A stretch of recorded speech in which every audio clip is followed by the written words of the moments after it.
a lot of times when you hook a big fish, it's either going to rip the rod out of your hand or you're going to be pretty convinced you stuck your fly into a tree. And he was pretty convinced he stuck his fly into the water pumps or the underwater kind of cement structure down there. And I'm like, all right, well, give it a pull, and starts pulling on it. And the thing just ripped. It probably peeled off. I had almost spooled him on the first run. And Really? oh yeah, chased it across the river and got the first good look. Well, you're gunning the boat to chase the thing then. Oh yeah, absolutely. You're pulling the trolling motor, going big motor, chasing the thing. Absolutely. Your best shot at landing a big fish is staying close to it. Welcome to the Destination Angler Podcast, the podcast for anglers who travel. And I'm your host, Steve Haigh. We go right to the source, the local guides and experts, to build your knowledge of top fishing locations around North America. It's a big world out there. Now go and fish it. I'm going away for a while, but I'll be back soon. Whoa, whoa. Hey anglers, welcome back to another episode of the Destination Angler, brought to you by J.P. Ross Fly Rods, makers of happiness, one rod at a time. Get outside and simply fish. And Harvest Host, offering exceptional RV camping at 2,500 breweries, wineries, farms, and more nationwide. Coming up on the Destination Angler, we have the South Platte River in beautiful Colorado. Then we have a special edition on climate change with two scientists from Trout Unlimited to help us understand just what in the world is going on with our climate these days and what we can do about it. Be sure to backcast to catch the last episode of the Destination Angler on the Arkansas River in Colorado with guide, fly shop owner, and all-around fish whisperer Greg Felt, Ark Anglers Fly Shop.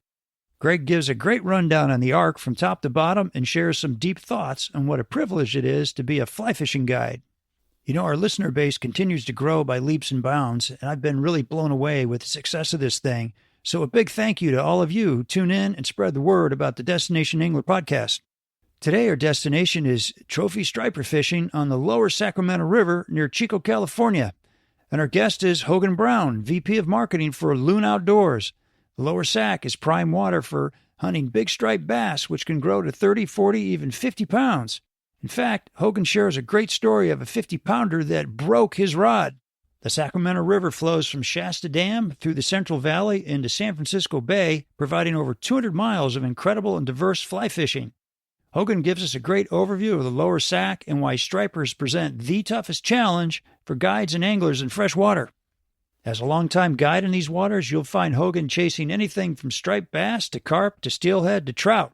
He's also a prolific author, having written dozens of articles and blogs for magazines such as Northwest Fly Fishing, Southwest Fly Fishing, California Fly Fisher, and Fly Fisherman Magazine. And he's the founder of the California Bass Union and the host of the Barbless Fly Fishing podcast. So let's dive into the Lower Sac with Hogan Brown and find out what makes these big stripers tick. All right, so let's dig in. Welcome to the show, Hogan. Hey, thanks for having me. I appreciate it. Yeah, for sure. Yeah. So, when we first connected, I don't know, it's been like a month ago, you were telling me that out of all your guiding, that guiding for stripers is the hardest thing you've done. And let's explore that. Why is that? Why is it so hard to guide for stripers? Man, when I started guiding probably like the late 90s, and I grew up as a trout guide in Nevada City, California. And my parents lived on the Lower Yuba River there. And so I grew up as kind of a trout and steelhead guide on tailwaters, and, it kind of became this thing of, trout are tough. I figured out, trout eat most days, and it's a lot of it's kind of figuring out what they want to eat on that given day. And, by no means is trout fishing easy, but there's a lot of fish that'll eat a copper john or whatever, and you can kind of, a good drift's going to get eaten most of the time, and most of the rivers I was guiding. And I started guiding for bass and kind of getting into bass fishing. And about 15 years ago, I really kind of dedicated myself to striper fishing. And they're one of the few fish that I fish for that, there's times they just don't eat. And oh, really? Yeah, they're bass species in general. I when I really got into bass fishing, I really earned a whole new respect for bass fishing in general, because they're, a striper is a bass, and bass, I've found in my experience, I feel like I've spent a lot of time on the water guiding for both. Like, bass species are, in my opinion, probably on a day-to-day basis, if you have to go out and catch them 365 days a year, they're substantially more challenging than trout. I think they're a lot more sensitive species to moon phases, pressure changes, light. And they're a type of fish, if you talk to any professional bass angler, and I spend a lot of time hanging out with bass guys, like, those guys are catching, they'll tell you they catch their fish in 10-minute windows. You may fish an 8-hour day in a tournament to find the bite lasts 10 minutes, and then it's over, and that's it. And if you're not in the right place at the right time and putting your baits or your fly in front of those fish when they're deciding to eat, it can be a pretty tough day. Yeah. Oh my gosh. And I never had that experience trout fishing, and right. It's trying to extend that bite throughout the day, striper fishing, understanding where you need to be at what times of the day based on water temperatures, and if you're in certain areas, tides, and light and air temperature. And I guess from a trout guy that got into it, it was a completely different world that was very, very different than the one I came from. Yeah, so that's a lot to unravel there. Okay, so yeah. Talk about, I'm like thinking, okay, do I want to go striper fishing? And you're making a living at this, so it's got to be, there's got to be some really good days out there too. Like, what are you looking for? Like what's going to be a good day? Like pressure, moon, and all that. Like, what's going to be a great day? And first of all, to kind of clarify my comment, like, the difficulty, what I'm talking about is, some of the best advice I ever got for a guide was, if go out for 30 days a row and put the same amount of fish every day in the boat. If you can't do that, then you're probably not ready to take people's money to go do it. And that's really what I'm talking about, is bass fishing is one of those things that was really challenging to figure out how to put people consistently in situations with radically different skill sets on fish.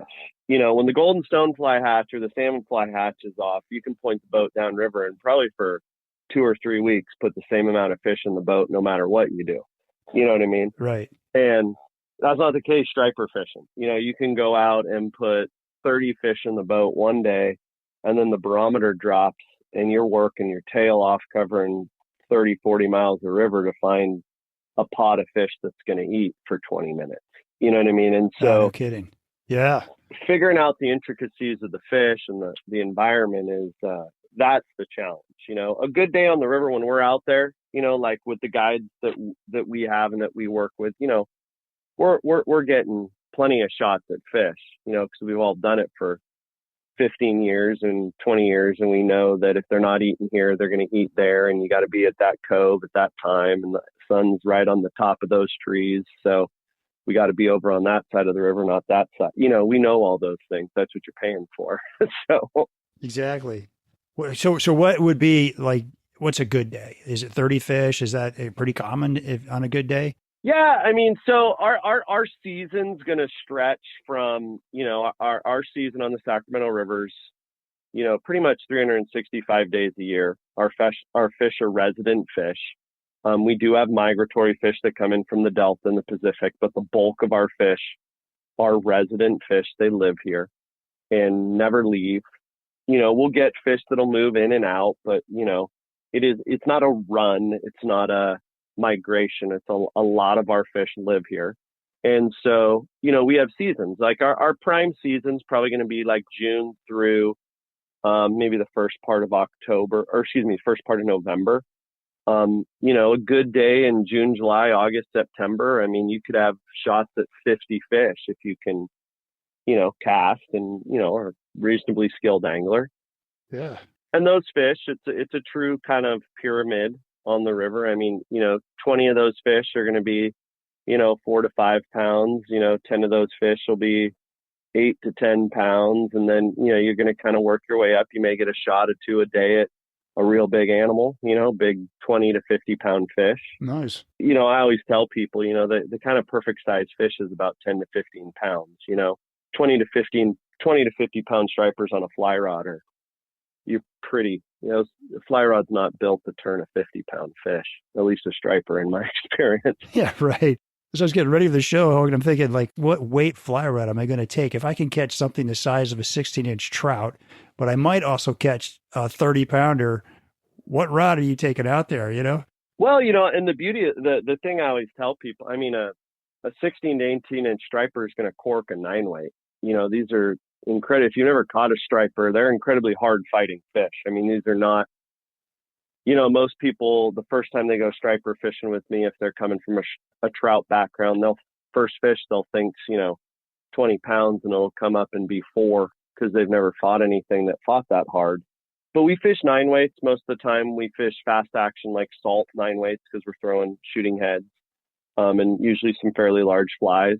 When we get into the fall a little bit, and the kind of the smaller fish will kind of move out of the feeding areas, and the bigger fish are more prevalent on the banks and they stay in the feeding zones a little longer, we'll go to a 10 or an 11 weight fly rod because we're also going to be throwing it. And there's a lot of us are kind of experimenting with some of the new musky rods that are coming out, those 2-handed musky rods and stuff like that, so but for the most part, 9s and 10s. I mean, you can get away with an 8-weight, but you're going to be pretty hard up if you hook anything that's substantial, just because you're also fighting in current with snags and all sorts of stuff. It's not a lake or something like that where you can always let a fish run or do what it needs to do.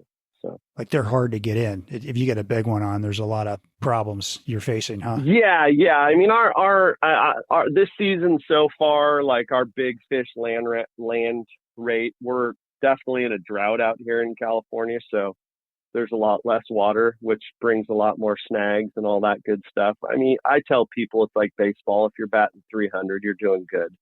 It's just. Oh, no kidding. Yeah. I mean, the odds are just not in your favor. And you've told me you're actually breaking fly lines in some of these fish. I was kind of curious, like, how's that happening? Are they wrapping around something, or? Yeah, I go through probably in 2 boat rods with type, I probably go through 10 to 12 fly lines a season. Just really. Oh, yeah, you'll hook a fish on a rock flat, and that fish will just run that line right across that rock. I mean, snap. Yeah, I mean, our rivers are all bordered by orchards and trees, and so, we blew up one the other day. The fish just ran straight under a submerged walnut tree from a walnut orchard, did a big 180, and just blew the whole fly line up. Because it's most of my guys that do it all the time, they know it's like, I'm either going to break this fish off or this fish is going to wrap me around something. So I'm going down swinging. You know what I mean? Like, yeah, right. Exactly. So a lot of pressure, huh? Yeah. Just put the wood on him, and you hope that you can turn him and keep his head out of stuff or keep him from running into stuff. But yeah. So yeah, we blow up some fly lines, and people catch them in the trolling motor. That's always a good one. So. You're like, okay, that didn't need to happen. Yeah, no, a guy will get a fish on and he'll run it into the trolling motor or something. So. Okay, yeah, you can't help that. What kind of tippets are you using? So on the heavy sink, so we fish type 7s, type 5s, and intermediate line. And so when we're fishing the type 7s, we fish 20-pound tests.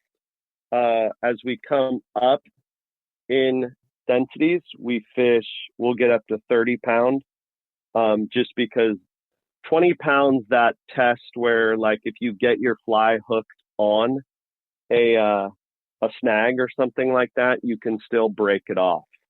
When we start fishing the lighter lines and we're fishing above snags and just shallower in the water column, we'll go with those heavier tippets, just because you're not getting hung up and breaking flies off as much. So, when we're fishing eye lines, when we're fishing the eye lines, we'll fish probably 30, 35 pound tests. Okay. So you can get away with that, like a striper isn't super leader shy, huh? No, I mean, we'll go down a little bit if we see them getting spooked. You know what I mean? Like when you're fishing the eye lines, you're going to see the whole thing go down. You know what I mean? Oh, So, cool. and even the type 5s and the type 3s, and even with the type 7s, you know, those fish will follow the fly all the way in, and you can kind of tell if they're getting spooked. And we'll downgrade and adjust. But our river, I mean, our river's not. I mean, if we're fishing gin clear water, I'm usually leaving to find water with color. You know, it's just. Okay. I'm not a fan. You know, our river's so big. If we run into a stretch where we're like, whoa, this is getting clear, then we're going somewhere else. Because we always say that, you know, they don't make as many mistakes in clear water. So, yeah, exactly. You know, we want to find a little color to it, a little muck, find a pump that's turning up some water, or, you know, find a bank Okay. that's kind of, you know, we're searching out Caving off in a color little bit. water. Yeah, exactly. Yeah. They make more mistakes, as we say. Right. Yeah. Well, I think everybody likes a little color to the water. I mean, I love looking at a gin clear trout stream, but man, you know, you got to sneak around if you're, you know, and you got to maybe even switch to a downstream presentation so you're not spooking them. So yeah, I get that. Oh yeah, absolutely. If they can sit there and count the tails on my fly, it's usually time to look for a little different. Not a good thing. Yeah, it's not a good thing. Hi everybody, this is JP from JP Ross Fly Rods. We're happy to support Steve and sponsor the Destination Angler podcast. Do us a favor and check us out on our website, smallstreamflyfishing.com. JP Ross Fly Rods and Company has been around since 1997. We've made thousands of fly rods with one purpose, helping you get outside and be happy. So check out our line of small stream fly rods like our Muir 7-foot 5-piece 3-weight E-glass, our famous Beaver Meadow series of rods starting at 5-foot 2-weight, and don't forget our 6.5-foot 3-weight 4-piece, and now our new Beaver Meadow S-glass 6.5, 2-weight, 3-weight, all the way up to 8-foot 5-weight, all in 4-piece. Check us out, please, at smallstreamflyfishing.com. And thanks a lot for listening. We'll see you on the water. All right. Well, let's talk about the Lower Sac. So it's this huge river system, right? And what is it that makes this so special and a top destination for stripers? Well, it's a pretty unique fishery, and one that, you know, is kind of, I think, on a lot of people's radar. But the Lower Sac that most people know is really the trophy trout fishing of the Lower Sac up by the town of Redding and Anderson. And, you know, that's probably one of the best tailwater trout fisheries in the country. And so it's, you know, it's a huge destination for people. But what people forget is the Lower Sac drains basically the entirety of Northern California. You know, the Feather, the Yuba, the American River, all these rivers, the Pitt, the McCloud, all the Fall River, everything dumps into the Sacramento River. And the Sacramento River runs all the way down into the Delta just south of the town of Sacramento and out into the Pacific Ocean. So, you know, there's this whole area of the river, which is, basically a couple 100 miles, that really is not a trout fishery. And that over the years, stripers traditionally have migrated up from the Pacific Ocean. They were stocked in California back in the 1870s, and they've done a migratory run up the Sacramento River just like they would on the East Coast or other rivers. And they would run up all the forks of the Sac into the Yuba, the Feather, the American, and they'd spawn. And traditionally, most people would assume that they'd spawn and then, you know, maybe a few summer over or whatnot, but they would leave. Well, the California Delta system has changed dramatically with the increase in water demands. Whether, you know, you get into the politics of that, it's usually agriculture and people, but in general, it's people in, you know, different forms. And so the Delta, where a lot of these fish would move through, hang out, and drop back into and kind of middle around before they went out of San Francisco Bay, has really environmentally changed heavily to the point where They just don't stay there anymore. And what I think personally, someone who's fished the river for the last 15 or 20 years, is that, like a lot of our tailwater trout fisheries, the stripers kind of realized, like, this is a pretty awesome place where there's really no reason to leave.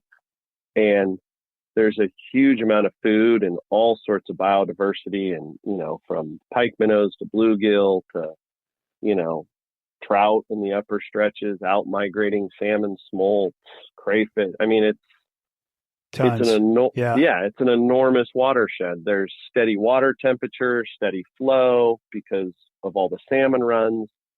So as I think the ocean and maybe the delta became less habitable, these fish have kind of decided that we're not leaving. And, I've seen over my life, for the time that I've been out there, is that this resident population has just grown in these areas of the river that are below the kind of typical trout water, and down to usually about a little south of Colusa, where the river gets drawn down to the point where it really turns into kind of, I don't want to say an agricultural ditch because that's fairly a negative term, but the river south of the town of Colusa is very channelized because of all the water or all the land that they've reclaimed for agriculture. That would be like the river's kind of natural alluvial plain, where it probably, 200 years ago was a giant marsh, not necessarily a river. And so they've channelized the river through there down into the delta to reclaim the land for farm. So we have about, I'd say, from Bend Bridge, which is a little north of Red Bluff, down to Colusa, which is probably about 150 miles. Is I've never rode that stretch in a boat or driven it in a motorboat, but it'd take you a good hour and a half, 2 hours in a car. So it's a good 150 mile stretch of river that these fish kind of have lived in, and they continue to move farther and farther upriver. It's a controversy that they move into the trout waters, and, but water temperatures on a normal year will usually push them back down into the warmer areas. So they're looking for a little warmer water than trout then. That's what kind of separates them. Yeah, absolutely. I mean, they're kind of, the river, they used to put in a diversion dam at the town of Red Bluff, and they built back behind it a place called Lake Red Bluff. So basically it's a traditional diversion dam. They put boards in across, and they backed up the river behind it. And that, for those warmer months, it was as a water ski lake for people in Red Bluff and stuff like that. And what it did is you basically there's fish ladders, but stripers don't use fish ladders. And it basically sealed off those upper stretches of the river during the warmest months of the year. And those are the months of the year that stripers would traditionally feel comfortable moving upriver, just because the water is warmer. So in an effort to increase salmon returns and out migrating salmon smolt, they no longer put those boards in. So the stripers during the warmest months of the year have free for all up and down the river. So you've definitely started to see stripers farther and farther up the river. Oh, okay. But once those water temperatures start getting cold in the winter, I mean, you're looking at like low 50 degree water temps up through there, maybe even high 40s at times. Those stripers got no interest in that. They moved back down here where it's, more high 50s type of water temperatures, even at the coldest time of year. So what are they looking for in the summer? What kind of temps? We tend to find, I like probably 63 to 67 degree water, 68 degree water. I'm pretty comfortable anywhere between 55 and 61. Stripers traditionally in our area spawn at 62 degrees. And so for some reason, the bite gets really weird around 62 degree water. I don't know if it's that, that's the magic temperature that they start thinking about, having sex and making babies and not eating or what. Shut but up. Like, if I look at my graph and it's 62 degree water, I'm usually like, okay, we got to go somewhere else. So, yeah. Oh, interesting. So you pay a lot of attention. Oh, absolutely. You're really watching it. Okay. Oh yeah. No, I live and die on incredibly expensive electronics for a lot of things, Yeah. Part of your success. Okay. So these towns you're talking about, Red Bluff and Colusa, this is all north of the town of Sacramento, kind of almost like halfway up to Redding even, isn't it? Yeah. So they're all, Colusa's right off Highway 20, which is directly east off I-5.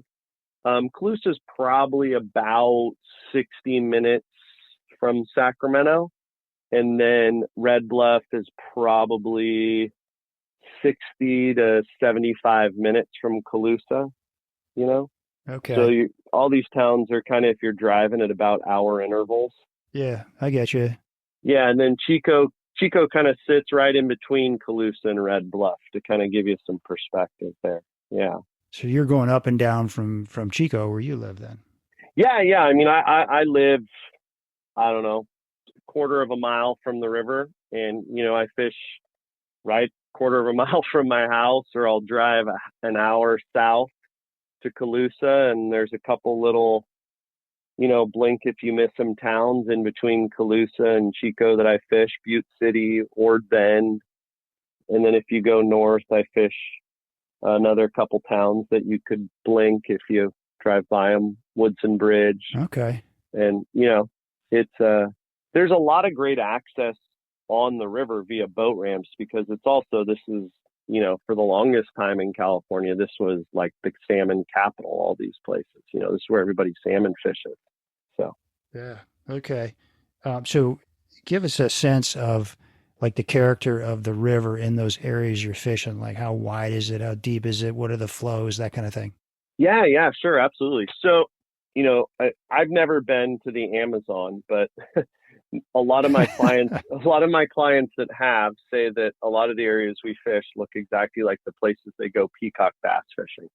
Really? On the Amazon. Yeah. So the river is pretty unique. It, the state of California has done a lot of things I probably don't agree with, but one thing they have done that I am very happy is that along the Sacramento River, they've created a lot of nature preserves.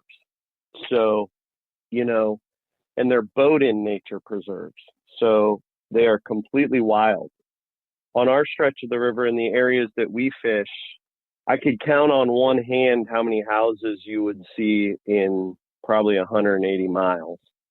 Whereas if you've ever done some of the trout fishing farther upriver, you're floating through towns and neighborhoods, and there's definitely some beautiful wild places as you get south of Anderson. But north of Anderson on the Sac, it's definitely an urban setting. But where we are, a lot of places look like a jungle. There's back sloughs and islands.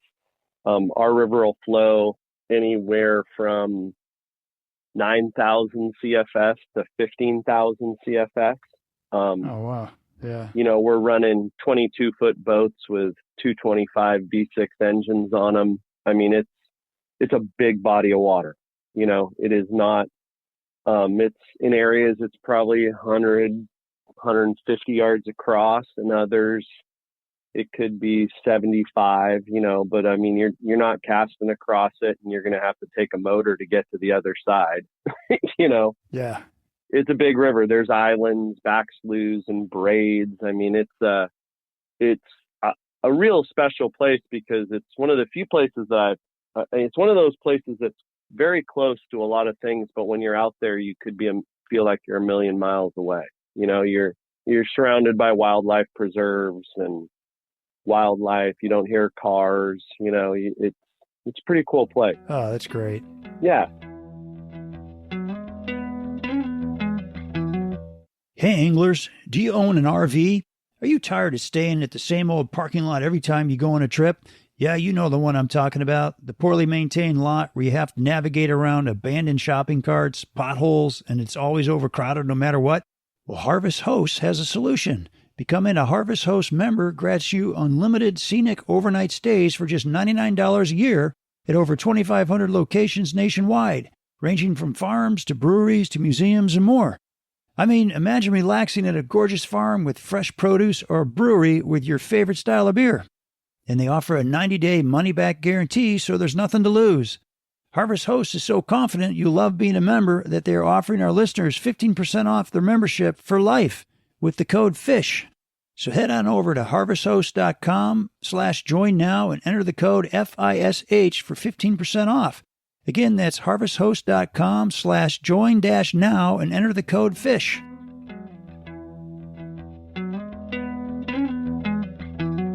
So, so many of the rivers out west, I mean, I love fishing out west, but so many of them have a road or a railroad, track right along it, and you're kind of hearing cars all day long. And that's really appealing to me and probably to a lot of people. It's a very private place. I mean, there's two other, there's me and another guy that do it. So on most days, I'll go many months where I don't see another boat all day. Oh, really? Yeah. If it's a really good salmon season, salmon season opens July 14th. So, I'll start to see boats out there salmon fishing. But salmon fishing guys are pretty predictable. They fish where the salmon are, and every guy fishes where the salmon are. So, if you want to go striper fishing where the salmon are, you're going to see a lot of boats. But, if you know where the salmon are, you can get away from other boats still, and you may not see anybody else. You'll start to see maybe some deer hunters or such like that. But it's a real popular river, but what we do is not really popular. So, we don't run into a lot of people, which is really hard to do in California these days. Right. Yeah, exactly. So that was really the big surprise, as I was talking to you about doing this show, that, as crowded as California is, as popular as, Sacramento is, man, you're not running into crowds. You're just not seeing a lot of people. That's awesome. Yeah. And I mean, it's got, if I pull into the boat ramp on a June, July, or August day, and there's five boats there, I'm like, okay, there's some people here. There's definitely areas if you go upriver, or if it's a really good salmon run, that like you're pulling and there'll be a ton of people there. But those are not the ramps that we're going to go fishing at, because I don't want to see a ton of people. If that, Exactly. And there's a lot of places. It's a big river, man. So you can get away from a lot of that. That's awesome. All right, so let's go back to striped bass. So, I cover a lot of trout fisheries, and this is my first show on striped bass. So help all us trout fishermen understand kind of the allure of striped bass fishing. Like, what makes them such, I'll call them an apex predator, right? These gigantic fish in this river. What is it that, what are their habits? How do they feed? What kind of cover are they looking for? That kind of thing. So I think I always explain to people coming from the trout world, it is big game saltwater fishing in a freshwater environment is really what it is. So, if you've watched all the movies about giant trevally fishing and all these crazy destinations, and you're just like, I can't do that. Like, striper fishing in a freshwater environment is about as close as any angler can get to big game saltwater fishing, or big predator type of stuff outside of maybe like the muskie world and that kind of Midwest game that those guys run. I'm sure that's very similar to what that is as well. But stripers are bass. I mean, they're in the bass family, but what makes them different than, say, like a largemouth or a smallmouth or a spotted bass is a lot of bass species are structure-oriented feeders. So, like a largemouth bass uses structure to ambush prey. Okay, so they're going to sit tucked into a log and wait for that frog to come next to it and then bolt out and get it. Stripers are not structure oriented. I mean, they'll orient to structure, but they hunt structure. Okay. Stripers are hunters, and stripers will move from holding water into water that has bait fish. So these fish on our river, we spend just as much time looking for bait as we do looking for our prey, which is the striper. Right. Because, if you can find a weed bed that's got a bunch of pike minnows on it, it's only a matter of time before a striper finds it. You know what I mean? That's kind of the assumption that we look at. And so what we're doing throughout the day as guides and anglers is we're fishing the zones that our fish are going to go to eat. You know, Gotcha. we could throw flies in water that they're holding all day, but those are not your high percentage fish. Your high percentage fish are your fish that are keyed up in the feeding zones.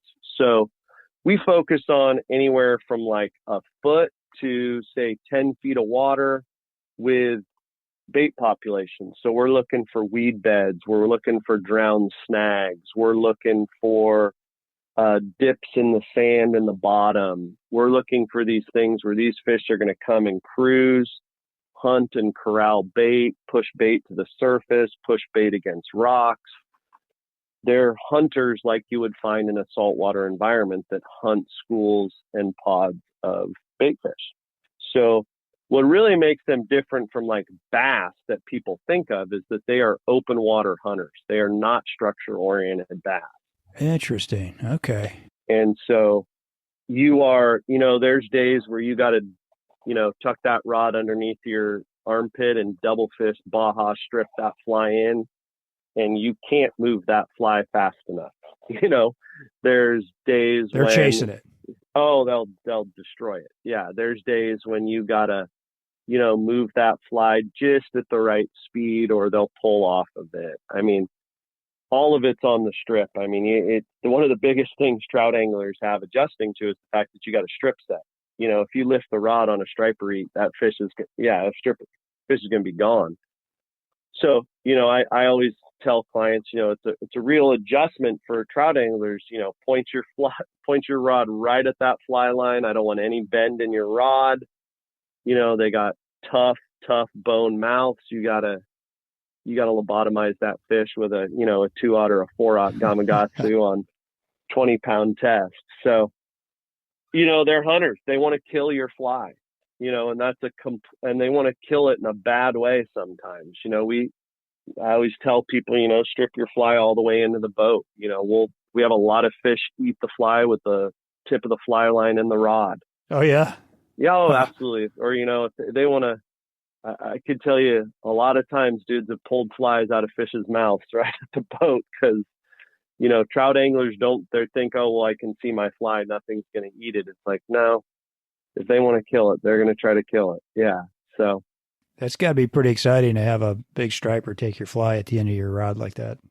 Oh, yeah. The visual element of striper fishing is absolutely, yeah. I mean, anytime you see an animal that big in a freshwater environment is it's a cool experience. You know, people aren't, you know, even for me, and I see them every day all the time, like a 20-pound fish in the water looks like it's 100 pounds to most of us. Yeah, right. The reflection. Yeah, you think you got the state record here. Yeah, totally. I mean, I love this and I get jacked up like anybody, man. I mean, I love this just as much as I did the first time. So if I see a 20-pound fish moving to your fly, it's like, holy shit, 50 pounds. Oh my God. You know, like get on that thing.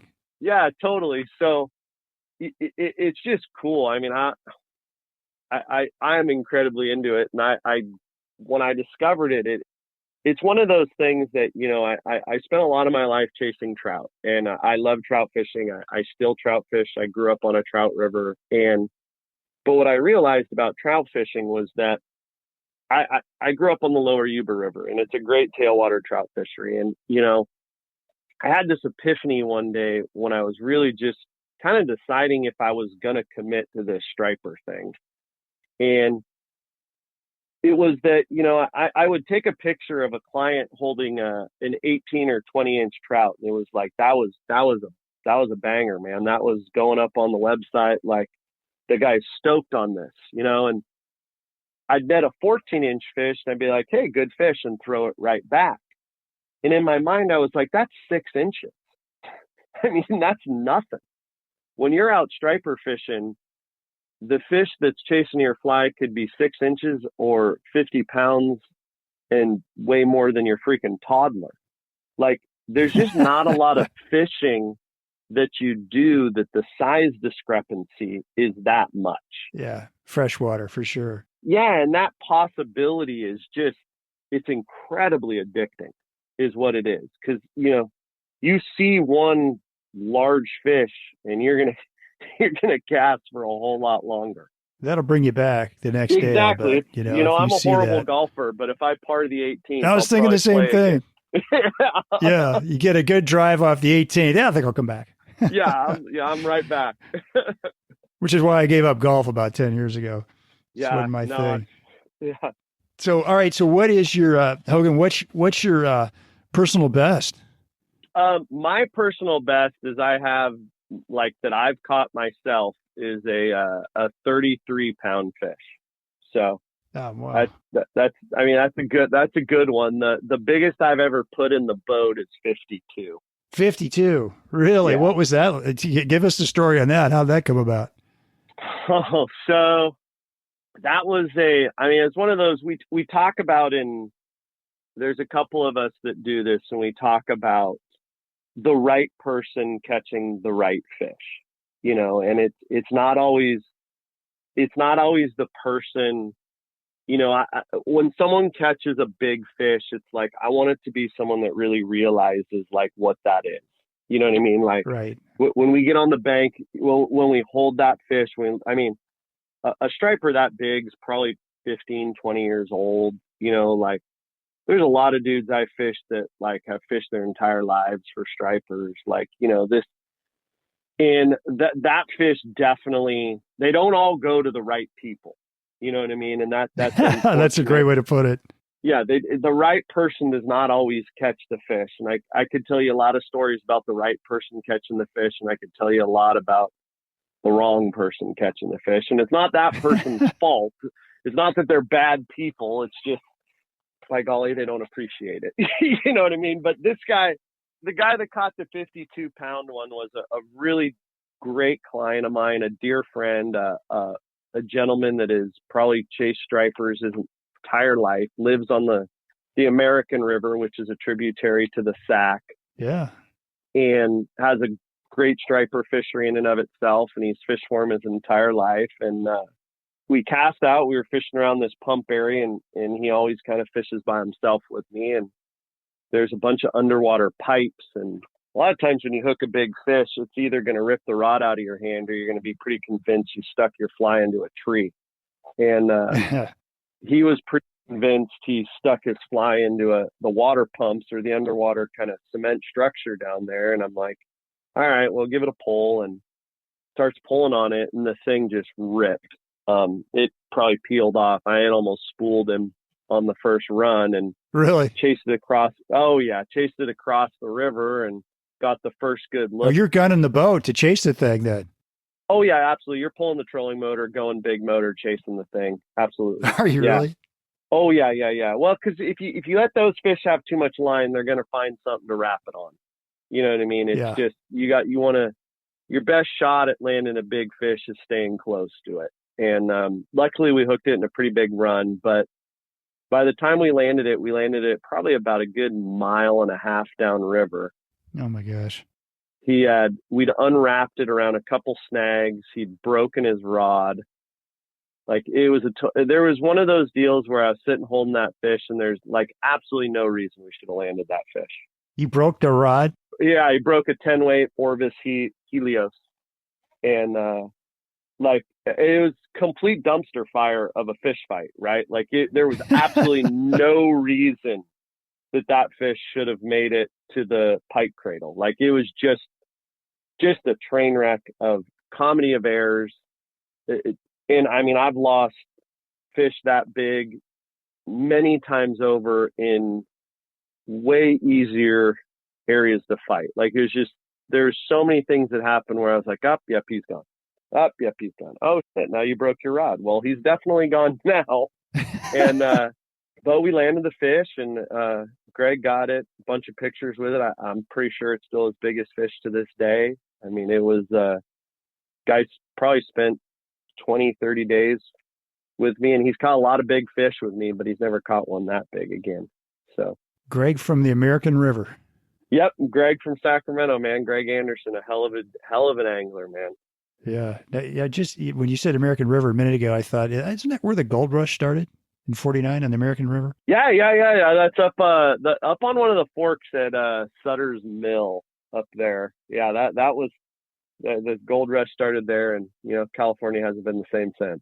So Yeah, right, exactly. I read that 40% of San Francisco Bay has filled in since the 1850s, the gold rush. 40%. oh, So I have no doubt. I mean, the gold rush in California really, changed. I cannot think of a more, maybe Shasta erupting the last time, but like, you want to talk about a man-made environmental, just complete change of the environment. The California gold rush is up there with, I can't think of many else, do you still find tailing piles out in the country, where the miners were years ago? God, yes. I mean, there's rivers like the Lower Yuba River has an area called the gold fields that, I mean, you may think you're on the moon. It's just Oh, really? all rock. Wow. Oh, absolutely. Absolutely. Yeah. And I think you told me that sailors used to fill their casks with fresh water in San Francisco Bay back then. Yeah. I was a history major in college, and I was in a California history class. I read this book called 2 Years Before the Mast. And, it was basically a journal of a man who he was a college professor on the East Coast, and he sailed around the Great Horn Spoon, sailed around the tip of South America, on a hide and tallow ship. And these guys just before the gold rush, these guys would sail up and down the coast of California and buy cattle hides and tallow from the Spanish missions. And part of this journal, it's a great read if you're into California history, because the guy is basically journaling about California before the gold rush, right? And cool. Yeah. They talk about coming into San Francisco Bay and right inside the gate, filling up their freshwater casks. Really? No kidding. And nowadays, you would probably not find fresh water. I bet you would not find non-brackish water for probably 100 miles from the mouth of San Francisco Bay, up into Stockton kidding. And up into that. Yeah, you'd be hard that way. Yeah, I mean, I'm terrible at estimating water miles on the water, but I mean, you're looking at you're getting brackish water probably up into Stockton area, definitely. Yeah.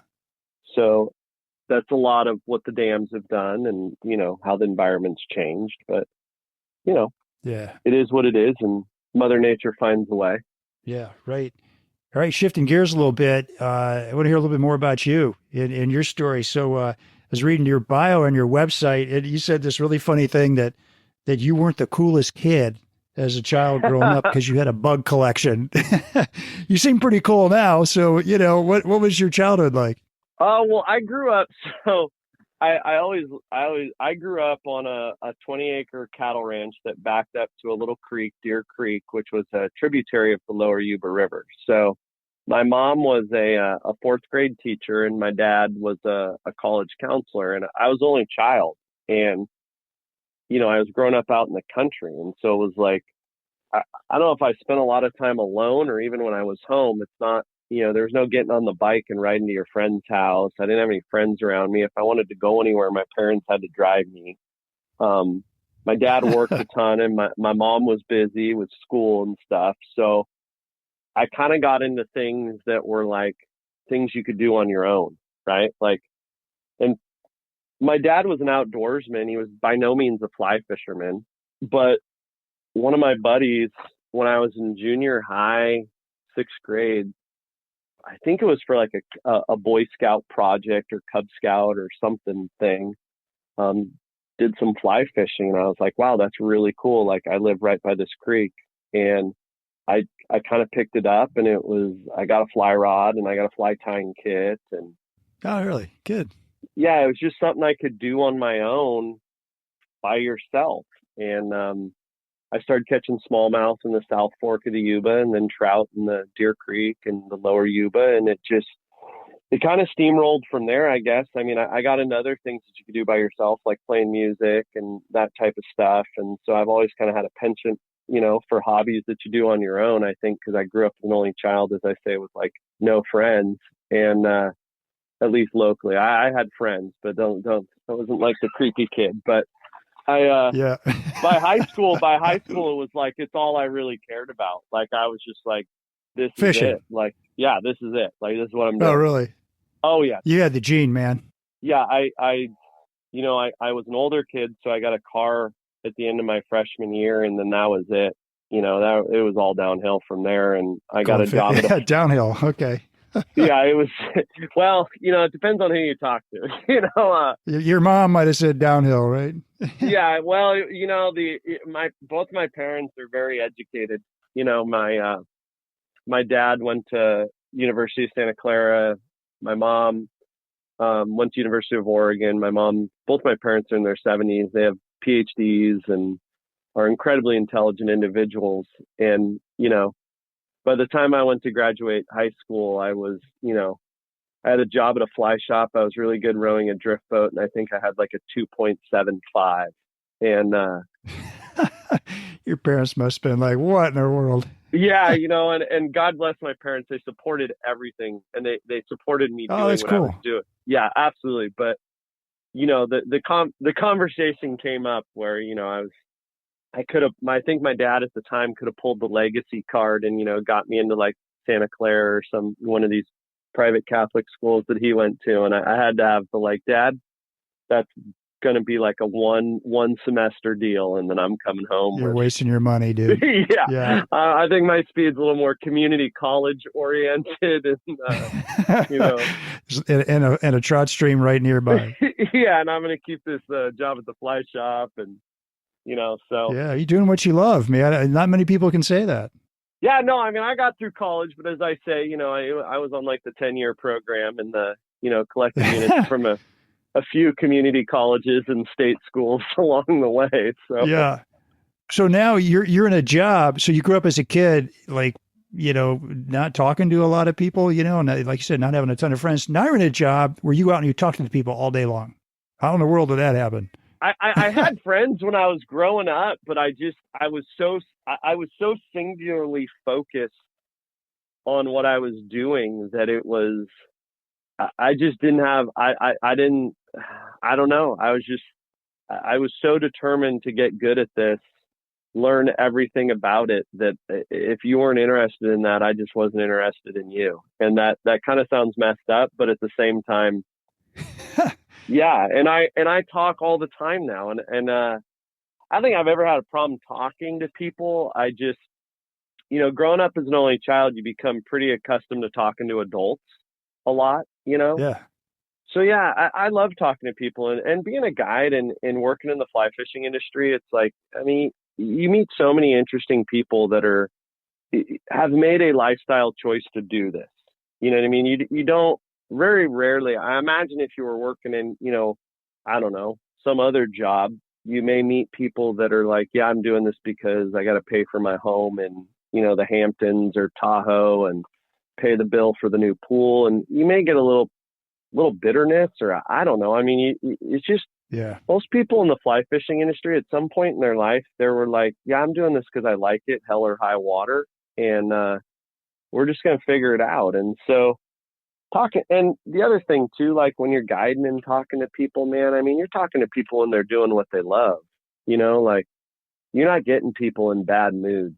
You're there to help them shake off all the BS. You know, you're not talking about, you know, how crappy work was, or, you know, like how crappy the stock market bring some joy. Or politics or something, you know, you're talking fishing, man, and maybe some sports and hanging out. So it's pretty easy. Hogan, when did it, like, did you ever have a moment where you're like, you know what, I love to fish, but now I don't fish anymore. I guide people. I mean, was that ever a problem, or did you work through all that? Not really. I mean, I almost, to be honest with you, I almost enjoy guiding more than I do fishing. Nice. I kind of look at it, if I can't get in the boat and catch fish, then I'm probably a pretty crappy guide. But I almost think of guiding as kind of harder than just going and fishing, you know? And I almost think... Oh, for sure.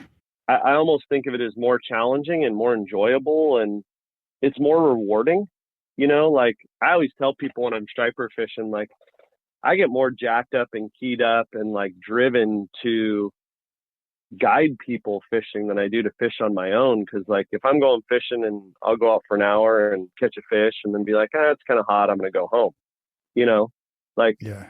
Right. when you're taking people out and like, this is their day, that they're paying their money that they worked for you, like it's a whole nother level, and it pushes you a lot. It pushes me it keeps you innovating. It keeps you sharp. It keeps you creative, challenged. sure. Yeah. So I think if I was just a fisherman, I probably wouldn't be as motivated and driven as I am. When you start guiding, I think it took my fishing to a whole nother level, because I think when you're a guide and you stop feeling obligated to make that person's day the best day, it's probably kind of time to hang it up, and I learned from my mentors, Mike Costello in general. It's like, if you're not fired up to go fishing every day and get in the boat and go guide, you gotta go do something else. It's a great lesson. That's time to go. And, I was lucky to come up with guides that have been doing this for 30, 40 years at this point. I mean, they get in the boat like it's their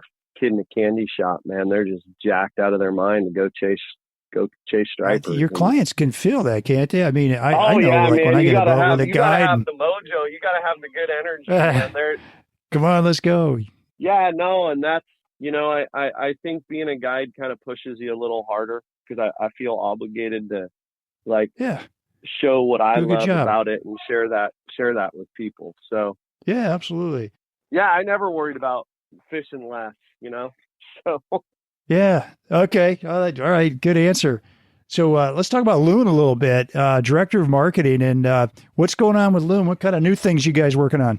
Well, man, the beautiful thing about Loon is I do all the Loon's marketing, and I work really closely with them and guide a few days a week and run marketing for them. It's kind of been my, guiding's a tough gig when you got a family and stuff. You're gone a lot, and Loon over the last years definitely provided me an opportunity to kind of transition some of my skills that I've learned to market myself and some of the organizations into maybe be home a little bit more. But with Loon, the really cool thing about Loon that really kind of drew me to it is one of my dear friends, Matt Callies, works for them and does a lot of their product design. But it's a company that, like, it's run and developed by guys that fish, and so Loon, when you ask about like what's new and what's innovative, Matt and Brett's one of the owners who does a lot of the product design, is, it's me, Matt, and Brett sitting on a call every other week talking about like what Matt needs in his boat and what I need in my boat, and what Matt uses when he goes and walks and wades, and going fishing with our ambassadors, and like looking at products and designing what could be useful at the tying table or the, on the river, on the boat. And I don't know how other companies work. I work with a lot of other companies, but I can honestly say with Loon, like, there's not many things that Loon does that don't start with our ambassador staff or like me and Matt. Okay. On the water or at the vise. Field research. Yeah, well, it's more than field research. It's like farm to table type of stuff, man. It's like we'll come up, I'll show, here's what I use every day. This is what I need, and and a product cycle, we'll have something out to the whole team and see if they like it. It's small enough that you don't have to go through a bunch of hoops to innovate and change and make new products. Yeah, you guys are nimble then. One of the things, just looking at your website, that I thought was really intriguing was you guys call them rigging foams. And that's something like, that's a problem that I'm like, man, somebody needs to invent a way for me to like when I take my dropper off, I need somewhere to put that and not have all these tippets hanging all over me. When you've got tippets like hitting on your arm all day long, you're like, what is that? And you guys came up with this rigging foam that fits it. What is it? Fits on your tippet spool, right? Yeah. Cool. And I let me be very clear. There's some stuff in there that I would totally default. Matt is the trout and steelhead guy. If you want to talk about like pliers and some of the big stuff, yeah, you need that stuff. Definitely comes to me. Yeah, like I look at some of that stuff. I am by no means. I always joke with, Brett and Matt will have these conversations about, how does it fit on a sling pack or a pack? And I'm like, I got a 22-foot boat, dude. I just throw stuff in cup holders. How's it fit on a boat?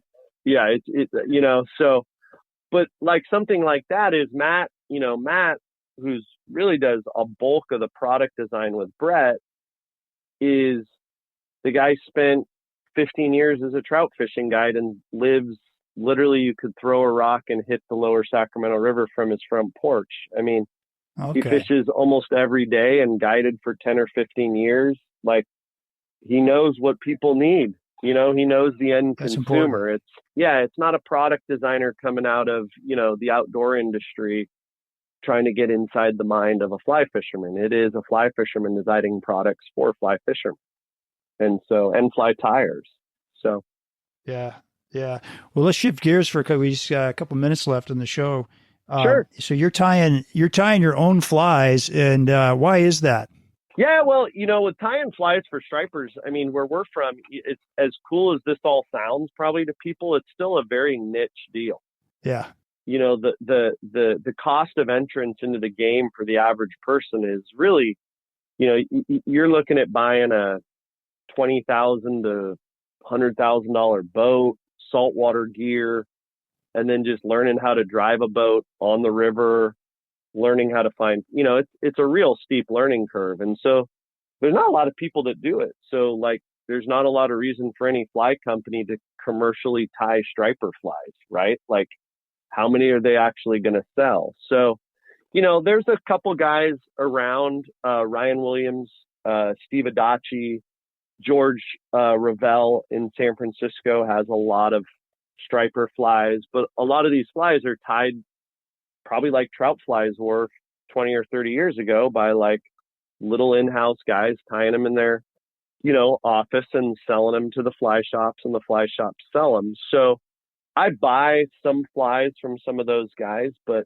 I've always been a fly tyer, and I've always, operated on the principle of I got to have flies that the fish haven't seen. And so if you're going to be a striper guy where we are doing what we do, you kind of have to. I probably tie 99% of my own flies, and there's a few out there you could go buy if that would work, but there's really kind of like me, and I could probably count on two hands the rest of the guys that I know that do it, and that's not enough people for Umpqua or somebody to tie commercially these patterns we fish. So, but if you go into any of the fly shops around Sacramento, the Bay Area, you're going to find the flies you need. It's kind of the same stuff that the Delta striper guys use. So, I mean, it's out there. It's just, you start having to buy striper flies too as a guide, you're gonna spend a lot of money. They're not cheap. I was gonna say, give me a sense of what are these, like, how big are these flies? Like, what do they look like? What are your favorite patterns? Describe them a little bit. I mean, really, like any bait fish pattern, there's a lot of variations of a clouse or minnow. Most of our flies are anywhere from say 4 to 12 inches long. They're tied on 4/0 to 2/0 Gamakatsu jig hooks, and a lot of times they're weighted with lead eyes to keep that hook point up. Or if we want the fly to track straight and not jig or move up and down, which those lead eyes do, or force the fly to do, we tie them on a Gamakatsu SC. I think it's the 15 heavy on a 2/0 or a 4/0. Okay. So, I mean, they're big, they're big bait fish patterns like you would fish for, East Coast stripers or trevally or any of that type of stuff. We spend a lot of money on good hooks just because good hooks matter when you're fishing big fish and you're beating them down on the rocks or the trees or such. Yeah. Like bright colors. Yeah. We fish a lot of chartreuse, olive over white. We kind of mimic the bait fish colors that are around, but it's like, they also like pink and purple. So, who knows? They are bass in that sense, in the sense of like, they don't always eat the stuff that looks like the stuff that's in the water, Right. More importantly than color is kind of how the fly moves in the water, and then how much water that fly pushes. the first way the stripers are going to experience the fly is they're going to feel that fly move. So they have incredibly sensitive lateral lines. You know, I always tell people like that's how they decide if they're going to move towards your fly, is if they like the way it feels or they like the way it's moving if they see it. You know, really the last thing that they're going to really pick up on is the color of that fly. So. Oh, interesting. Okay. So how do you is it how you're stripping it, or is it something you've built into the pattern itself that gives it that special movement? So it's both. You know, you can add different densities of lead eyes to a fly to change the pattern of the up and down motion of the fly. You can go to a straight shank, non-lead weighted fly and add a little lead on the keel of the or the bend of the fly to make it track a little differently. You can vary your strip. You know, strip is, you know, you'll have guys fishing the same exact fly in the same exact line, and one guy's getting a fish on every cast, and the other guy can't buy a bite just because his strip is a little different, you know? The strip is everything in striper fishing, you know? And who knows one day what they want to the other. Yeah. There's definitely things that you pick up on in patterns that they get into that if you're out there all the time, you can kind of figure it out. But yeah, so denser the fly, denser materials push more water. So, you know, if you're going to slow your strip down, you may want to fish a bulkier fly because it's going to push water on that slower strip. It's going to call out a little different than a small fly, you know, usually. And these are a lot of principles that you get from general bass fishing in general, you know, a smaller bait is the clearer the water, you know, type of stuff. Yeah, sure. That's really cool. Fly design, and there's not a lot of fly patterns that we fish. There's a lot of fly variations, if that makes sense. I see. Yeah, it does. And there's Loon's coming out with a whole series of scissors that we use just to trim our flies down. Oh, yeah? You know, if you're a saltwater guy, you know that, you know, you're trimming flies, cutting profiles, changing shapes, all that type of stuff. And we do a lot of that because that affects the silhouette and how the fly moves through the water. That's cool. Hogan, would you be willing to send me some pictures of some of your top patterns? I noticed you've got a great YouTube site where you're tying up some of these. And sure. I'm not much of a photographer, but I will absolutely try my best to take you some good photos. Yeah, that'd be great. I think people would love to see what these patterns look like, you know, just out of curiosity. Absolutely. So that's awesome. Well, let me ask you one more question. It's the one I like to ask everybody. So you got some favorite angler-friendly watering holes that people can head to at the end of a day of a striper fishing? Oh, absolutely. So if you know Chico, California, we are home to Ken Grossman. Ken Grossman started a beer company many know as Sierra Nevada Brewing. Oh, man. Yeah, so I work very closely with Sierra Nevada. I'm actually a Sierra Nevada ambassador. So okay, I always have a full ice chest of Sierra Nevada on my boat. And the brewery, or as we call it, the mothership, is right in Chico.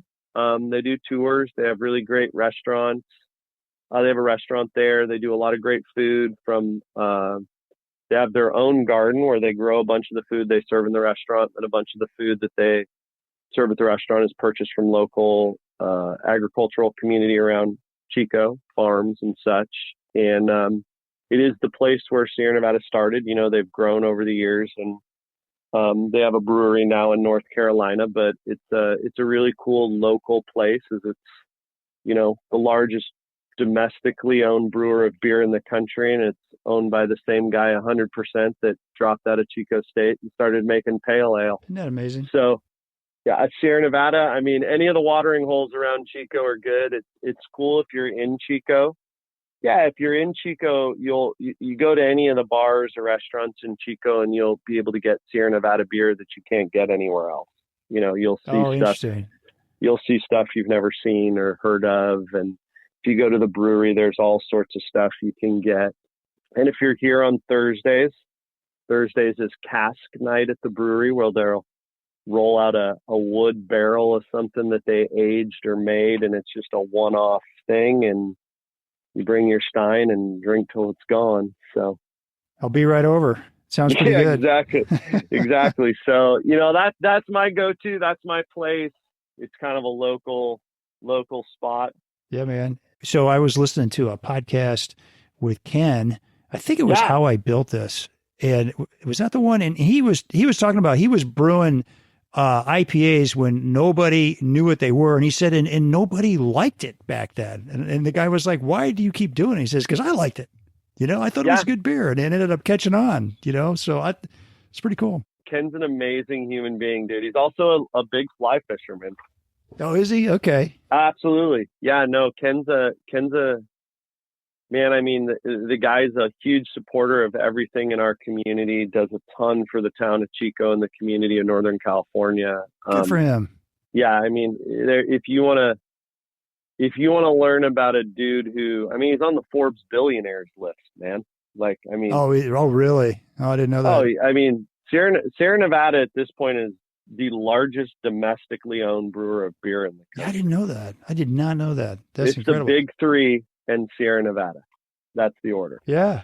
Oh, thank goodness. I love that beer. Yeah. And the big three are all foreign owned, so yeah. It's owned by the same guy that started it. It's not owned by anyone but the Grossman family. Yeah, that's amazing. Well, man, how can people get in touch with you? Maybe book a trip. Yeah, sure. Well, hdbflyfishing.com is my website. You can see all sorts of different stuff there that we do and what we're interested in, and look at videos or photos of the fishing. All the contact information's there. Hogan Brown at hotmail.com is my email address. And then on all the social medias, we're good and keep up to date on all that stuff. On Instagram, it's HDB Fly Fishing, and Facebook, HDB Fly Fishing. You can kind of follow along and see what we're doing. It's a lot of picture of fishing and kids. So. Oh, is it? Okay. Yeah. Or fish book is what I call it. Yep. There you go. So Hogan, thanks for being on the show. You did a great job. Oh, I appreciate it. Thanks for having me, man. Yeah, you bet. I wish you extraordinary success and all your adventures to follow. And folks, thank you for listening. We'll be sure to post Hogan's info on the Destination Angler, show notes and pictures of his top fly picks on our Facebook and Instagram page. Hey, and if you like the show, tag a buddy. Let them know about the Destination Angler. Who knows? Maybe they'll come along on a trip with you to the next destination you're thinking about. You can always DM me or email me with comments and suggestions at sag50@gmail.com. As always, our music is by Brothers Fountain, and hope you enjoy the show, and we'll see you again soon. Tight lines, everybody. Well, I'll go from the land to the shining sea. But I know there's more to life than what the eye can see.